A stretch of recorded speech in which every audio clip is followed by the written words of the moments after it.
అక్కడ స్వామికి అభిషేకం చేయించిన తర్వాత స్నానం చేయాలని, అక్కడ ప్రసాదం తీసుకోకూడదని ఇదొక అపవాదం. కానీ శివాలయాల్లో స్వామికి మన సకల శుభాలు కలగడానికి, సకల దోషాలు నివృత్తి కావడానికి ఆ పరమేశ్వరుని అభిషేకం చేసిన తర్వాత స్నానం చేయాలనే నియమం ఎక్కడా లేదు.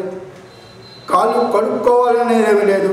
కాళ్ళు కడుక్కోవడం వలన కూడా, స్నానం చేయడం వలన కూడా ఆ స్వామికి అభిషేకం చేసిన పుణ్య ఫలితాన్ని మనం పొందలేకపోతున్నాం.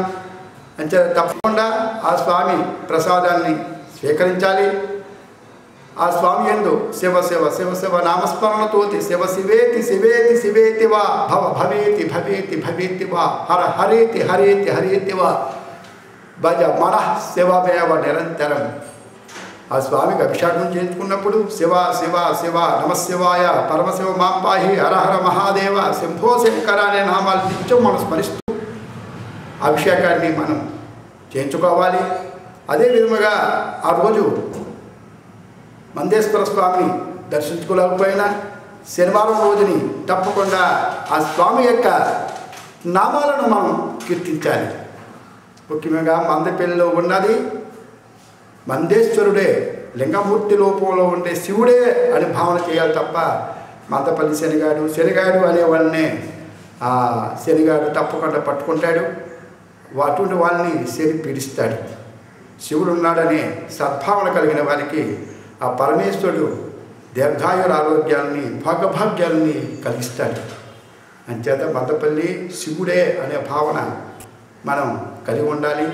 ఆ మందేశ్వర స్వామిని, మందలింగేశ్వర స్వామి యొక్క వైభవాన్ని తెలుసుకుంటూ ఆ మందేశ్వర స్వామి యొక్క షోడశనామాలను కూడా మనం పారాయణం చేయాలి. శ్రీకంఠ శంకర శంభు మహాదేవో మహానట కైలాసవాస కామారి త్రినేత్ర త్రిపురాంతక పాలాక్ష పార్వతీపతి మహారుద్రో మహేశ్వర మందపల్లి పురాధీశ మందలింగేశ్వర శివ. శ్రీకంఠ శంకర శంభు మహాదేవో మహానట కైలాసవాస కామారి త్రినేత్ర త్రిపురాంతక పాలాక్ష పార్వతీపతి మహారుద్రో మహేశ్వర మందపల్లి పురాధీశ మందలింగేశ్వర శివ అని ఈ 16 నామాలని ప్రతి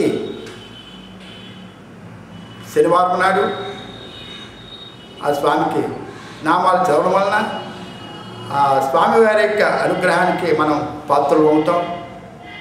ఈ నామాలు చదవడం వలన ఫలితం ఏంటనేది ఫలశ్రుతిలో చెప్పబడుతుంది. ఏ దేమాని జగత్కర్తుం మందలింగేశ్వర ప్రభు సర్వకాలేషు జప్యతి పుణ్యనామాని షోడశ తేషాం పఠన మాత్రేణ శనిపేడా వినశ్యతి భవంతి నారీణాం ధనాని చ సుఖాని చ. అంటే 16 నామాలను కూడా మనం తప్పకుండా మనం చదవాలి. చదువుతూ అక్కడ ఉండే స్వామి ఏ విధంగా ఉన్నాడు, ఆ స్వామి యొక్క రూపాన్ని అది ఏ విధంగా ఉన్నాడనేది ఇక్కడ పురాణ వాచస్పతి బ్రహ్మ విద్యా సరస్వతి అయిన పురోత్తర లోకాలరావు గారి శర్మ గారు ఈ విధముగా ఆ స్వామి యొక్క స్వరూపాన్ని ఈ విధముగా కీర్తించారు. హస్తార్పిత శూలం విద్రావిత కాలం సంకీర్తనలోలం భక్తావనశీలం సర్వశ్రుతి మూలం కారుణ్య విశాలం మందేశ్వరలింగం వందే భవభంగం. అక్కడుండే స్వామి హస్తార్పిత శూలం అని చేతుల్లో త్రిశూలాన్ని ధరించి ఉన్నాడు. విద్రావిత కాలం కాళ్ళుని సంహరించి ఉన్నాడు. సగణా యాదిహేతవే రుద్రాయ విష్ణవే తుభ్యం బ్రహ్మణే సూర్యమూర్తయే. ఆయన శివస్వరూపుడు. నమశివాయ శాంతాయ, మనకి శాంతాన్ని ఆయన ప్రసన్న చిత్తుడిగా స్వరూపాన్ని మనం ధ్యానం చేస్తున్నాం. సగణా యాదిహేతవే, అనేక గణాలతో కూడుకుని ఉన్నవాడు. ఆదిహేతువు, ప్రధానమైన హేతువు సూర్య భగవానుడు. ఆయన రుద్రుడు, దుఃఖాన్ని తొలగించేవాడు ఆయనే. విష్ణువు అంతటా వ్యాపించి ఉన్నాడు. బ్రహ్మ బృహదేతి బ్రహ్మ, ఆయన మించిన వాడు లేడు.